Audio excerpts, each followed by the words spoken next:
ကျွန်တော်တယောက်ကကျွန်တော်မေးထားတယ်ထောက်နန်းဆိုတဲ့ဗီဒီယိုလေးလုပ်ပေးပါဦးနဲ့အဲ့တော့ဒီထောက်နန်းဆိုတဲ့အသုံးလေးကိုကျွန်တော်ပြောပြပေးပါမယ်ခင်ဗျာထောက်နန်းဆိုတဲ့အလုံးဒီထိုင်းဘာသာမှာပေါ့နော်နှမျိုးနှစာအခြေအနေနှမျိုးနဲ့ပြောလို့ရပါတယ်တဲ့ပထမအခြေအနေတစ်မျိုးဒီအကယ်၍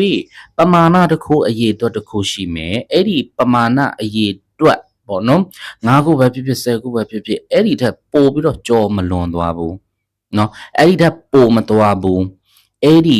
လောက်တာအဲ့ဒီလောက်ပဲရှိတယ်ဆိုလို့ရှိရင်တော့ထောက်နန်းကိုသုံးမယ်ဥပမာဒီအခန်းထဲမှာလူ9ယောက်လောက်ပဲရှိတယ်ในห้องนี้มีคน5คนเท่านั้นဒီအခန်းထဲမှာ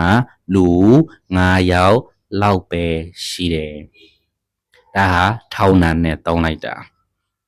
နောက်တစ်မျိုးကကြတော့ဒီထောက်နန်းဒီရွေးချယ်ပြီးသားစိတ်ထဲမှာကိုတင်းမှတ်ထားပြီးသားရွေးချယ်ပြီးသားသောအရာလေးအဲ့ဒီအရာဒီတစ်ခုဖြစ်မယ်နှစ်ခုဖြစ်မယ်သုံးခုဖြစ်မယ်ထိုလောက်တာထိုများလောက်တာဆိုပြီးတော့မှသုံးချင်တယ်ဆိုလို့ရှိရင်တော့ဒီထောက်နန်းကိုသုံးမယ်ဥပမာကျွန်တော်ဟာအနီရောင်လောက်ပဲကြိုက်တယ်လောက်တာကြိုက်တယ်ဆိုရင်ผมชอบสีแดงเท่านั้นအဲ့တော့ဒီလောက်တာလို့မပြောတော့ဘဲနဲ့ကျွန်တော်ဂိုတာလို့လည်းပါရပြန်လို့ရတယ်ဒါကြောင့်ผมชอบสีแดง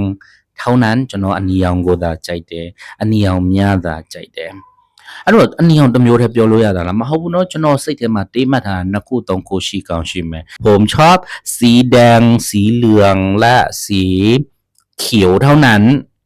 ဒီလိုမျိုးတွေပေါ့ကျွန်တော်ပြောလို့ရပါတယ်လောက်တာကိုတာမြတာဆိုပြီးတော့မှဘာသာပြန်ပြီးတော့ပြောဆိုလို့ရပါတယ်ခင်ဗျာ